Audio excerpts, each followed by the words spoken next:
చెప్తే మీకు ఎందుకు ఎంక్వైరీ చేసే దమ్ము లేదు? వాళ్ళు వెనకాల ఎవరు ఉన్నారో ఎందుకు ఎంక్వైరీ చేస్తలేరు? ఖచ్చితంగా నేను ఇవాళ చెప్తా ఉన్నా, హరీష్ రావు గారు వెనక, సంతోష్ రావు గారు వెనక రేవంత్ రెడ్డి గారు ఉన్నారు. వాళ్ళని ఖచ్చితంగా కాపాడతారు అన్ని విషయాలను. వాళ్ళని ఏమనరు, వాళ్ళ గురించి ఏం మాట్లాడరు. బాణం ఎంతసేపు కేసీఆర్ గారి మీద ఉంటుంది. కేసీఆర్ గారిని మాట్లాడాలి, కేసీఆర్ గారిని బదనాం చేయాలి. కానీ దగ్గరుండి ఈ అవినీతి అనకొండలు బీఆర్ఎస్ పార్టీని ఏదైతే డిస్టర్బ్ చేసిండ్రో వాళ్ళని మాత్రం ఏమనరు. ఈ ఇంటర్నల్ అండర్స్టాండింగ్ అనేది ఎక్స్పోజ్ కావాలి. రేపటి నుంచి నేను ఛాలెంజ్ చేసి చెప్తున్నా కదా, రేపటి నుంచి ఏం మాట్లాడతారు తెలుసా? ఈ మొత్తం బ్యాచ్లన్నిటికీ సోషల్ మీడియా బ్యాచ్లు ఉన్నాయి. వీళ్ళందరికీ బాగా చాలా చాలా బ్యాచ్లు ఉన్నాయి.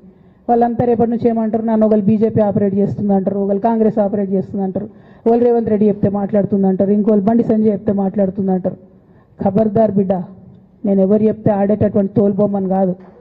నాది నాది నాది నాది కేసీఆర్ బ్లడ్, నా తెలంగాణ బ్లడ్.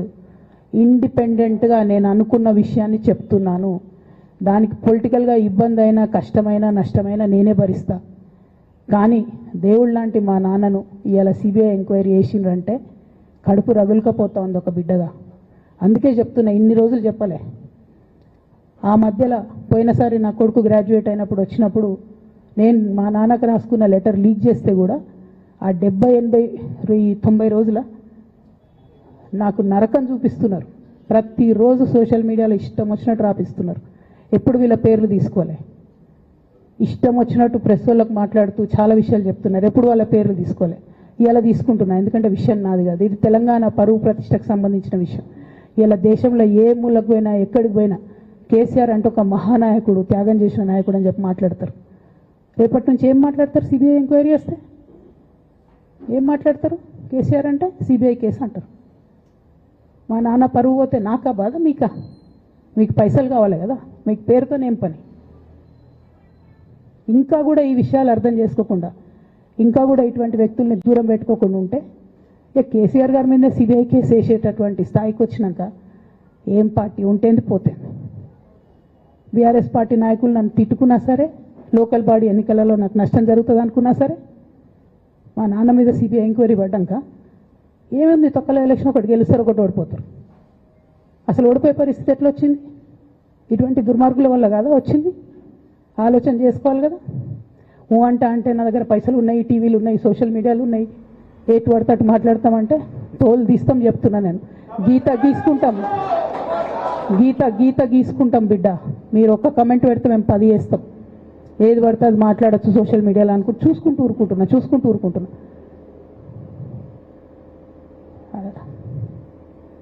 పెద్ద సార్ దగ్గరకు వచ్చినాక ఇక కాంప్రమైజ్ అయ్యేది ఏం లేదు. ఘోష్ కమిషన్ వేసిన రోజే నేను చెప్పిన, ఎందుకు రియాక్ట్ కాలేదు పార్టీ అని అడిగిన ఆ రోజునే. నిన్న సిబిఐ ఎంక్వైరీ చేస్తున్నా అని రేవంత్ రెడ్డి గారు అసెంబ్లీలో చెప్తే తెలంగాణ బంద్ ఖాళీ వద్దా, బగ్గుమనొద్దా తెలంగాణ? ఎట్లా మాట్లాడతారు? నిజంగానే మనిషి అవినీతి అయితే, నిజంగానే మనిషి డబ్బులు తినోడైతే వేరు మాట. ఆయనకు తిండి మీద కూడా ధ్యాస ఉండదా బాబు? తెలంగాణ అదే పిచ్చి. అట్లాంటి మనిషిని పట్టుకొని ఇవాళ ఏది పడితే అది మాట్లాడితే కూడా రియాక్ట్ కాకపోవడం చాలా దారుణం, చాలా దారుణం. నేను దీన్ని తీవ్రంగా ఖండిస్తున్నా. At the same time Congress government PC Ghosh commission వేసిండ్రు. రెండేళ్ల నుంచి టైంపాస్ చేస్తారు. ఆ కమిషన్ రిపోర్ట్ వచ్చింది. ఆ రిపోర్ట్ నిన్న అసెంబ్లీలో పెట్టిండ్రు. ఇంకా దానికి ఏమిట్లకేం లేదు, దాంట్లోకి ఏం చర్యలు తీసుకుంటారో చెప్పారు, ఏం చేస్తారో చెప్పారు. తక్కువని సిబిఐకి ఇచ్చేస్తారు. అంటే ఇది ప్రీ ప్లాన్డ్, ప్రీ మెడిటేటెడ్, ఖచ్చితంగా కేసీఆర్ గారి ప్రతిష్ట దెబ్బతీయాలనేటటువంటి ప్రీ మెడిటేటెడ్ అటాక్ తప్పితే ఇంకోటి కాదు. ఇన్ని ఏజెన్సీస్ ఉన్నాయి రాష్ట్ర ప్రభుత్వంలో. మీ ఏసీబీకే దొరికింది కదా ఇదే కాళేశ్వరంలో అవినీతి తిమంగళాలు. ఏమైంది? ఆ రిపోర్ట్ ఏమైంది? వాళ్ళ మీద చర్యలు ఏమైనాయి? దాని కంక్లూజన్ ఏంది? ఒక్క చిన్న ఎంక్వైరీ కూడా ఇప్పటివరకు కంక్లూడ్ చేయలేదు కాంగ్రెస్ గవర్నమెంట్. ప్రచారం ఎక్కువ, పని తక్కువ. ఎప్పుడైనా మీ తప్పిదాలు బయటపడుతున్నాయి అనుకుంటే, ఎప్పుడన్నా ప్రజలు తిరగబడతారు అనుకుంటే వెంటనే ఒక రిపోర్ట్ వేయాలి, వెంటనే కేసీఆర్ మీద ఒక ఆరోపణ చేయాలి.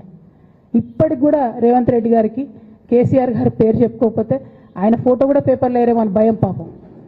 అందుకని ఆయన రోజు పొద్దుగాలేస్తే కేసీఆర్ని తిట్టుడే తప్పితే ఇంతవరకు కూడా వేరే ఆలోచన చేయడం లేదు. మేము డిమాండ్ చేస్తూ ఉన్నాం కాంగ్రెస్ ప్రభుత్వాన్ని, మీరు బట్టగాల్చి మీదేసినట్టు ఆరోపణలు వేయడం కాదు, మీకు దమ్ము ధైర్యం ఉంటే నేను పేర్లు కూడా చెప్పిన, చూడండి ఎక్కడి వరకు పోతారో చూస్తాం. మీకు అండర్స్టాండింగ్ లేకపోతే మీకు అండర్స్టాండింగ్ పెట్టుకొని కేసీఆర్ గారిని టార్గెట్ చేయడం ఇది పొలిటికల్గా కరెక్ట్ కాదు. మన రాష్ట్రంలో ఇటువంటి వాతావరణం ఇదివరకు లేకుండే, రేపు పొద్దున కూడా ఉండొద్దని చెప్పి నేను కోరుతాను. కాంగ్రెస్ ప్రభుత్వం కేవలం కాళేశ్వరం విషయమే కాదు, బీసీల విషయంలో ఎంతగా మోసం చేస్తున్నారు. ఫస్ట్ ఏమో బిల్లు పెడతారు, మేమందరం లొల్లి పెడితే టైంపాస్ చేసి 1.5 year తర్వాత బిల్లు పెట్టిరు. బిల్లు పెడితే కనీసం గవర్నర్ దగ్గరికి పోరు, కనీసం రాష్ట్రపతి దగ్గరికి పోరు, ప్రధానమంత్రి దగ్గరికి పోరు. గవర్నర్ పెండింగ్ పెట్టుకుంటే ఎందుకు సుప్రీంకోర్టు కోతలేరు? ఇంకా కూడా మళ్ళీ ఛాలెంజ్ చేసి అడుగుతా ఉన్నాను నేను, ఎందుకు సుప్రీంకోర్టు కోతలేరు? మీరు September 30 లోపల ఎన్నికలు చేస్తామని చెప్పిండ్రు. September 30 లోపలన్నా సుప్రీంకోర్టుకు పోండి. డీమ్ టు బి అప్రూవ్డ్ అనుకుంటే ఇదే ఎలక్షన్లో బెనిఫిట్ అవుతుంది కదా బీసీలకు. ఆ తర్వాత ఇంకొక ఆర్డినెన్స్ తెచ్చిరు, అది పెండింగ్ ఉంది గవర్నర్ దగ్గర. కనీసం దాని మీద సుప్రీంకోర్టు కోండి, దాని మీద కూడా పోతలేరు. మళ్ళీ నిన్న కొత్త కథ, 50% స్లాబ్ ఎత్తేస్తామట. కామెడీ రోజు రోజుకి ఏంది ఇది? ఎందుకోసం అంటే ఇదంతా బీహార్లో ఎన్నికలు అవుతున్నాయి. వాళ్ళ రాహుల్ గాంధీ గారి పిఆర్ యాక్టివిటీకి రోజు ముచ్చట చెప్పాలి ఆయన. ఇక్కడ వీళ్ళు నిన్న 50% క్యాప్ ఎత్తేస్తున్నామని కొత్త కథ చెప్పిండ్రు. మీరు చూడుని రేపెల్లు నుంచి రాహుల్ గాంధీ బీహార్లో ఏం మాట్లాడతాడు, హమ్నే 50% సీట్ తోడది అంటాడు ఆయన బీహార్ ఎన్నికలలో. ఆయన అక్కడ చెప్పుకోవాలి కాబట్టి పిఆర్ యాక్టివిటీ కోసం వీళ్ళు ఇక్కడ చేస్తున్నారు తప్పితే, బీహార్ ఎన్నికల కోసం తెలంగాణ బీసీ బిడ్డలను బలిపెడుతున్నారు రేవంత్ రెడ్డి గారు తప్పితే, నిజంగా చిత్తశుద్ధితోని బీసీలకు ఏదైనా బెనిఫిట్ చేద్దామనే ఉద్దేశమే మీకు లేదు. అటువంటి ఉద్దేశం మీకు ఉంటే మీ వైఖరి ఇట్లా ఉండదు. కేవలం కాంగ్రెస్ పార్టీ బీసీలను నయవంచన చేస్తున్నది. మీరు ఇట్లనే చేస్తుంటే బీహార్ ఎన్నికలు వస్తే మేము తెలంగాణ జాగృతి మొత్తం పోయి బీహార్లో మీకు వ్యతిరేకంగా ప్రచారం చేస్తాం. తెలంగాణ బీసీలను మీరు మోసం చేసిరని చెప్పి అక్కడికి పోయి కూడా మీకు ప్రచారం చేస్తాం. మీ యొక్క బండారం కూడా బయట పెడతామని ఈ సందర్భంగా నేను తెలియజేస్తా ఉన్నా.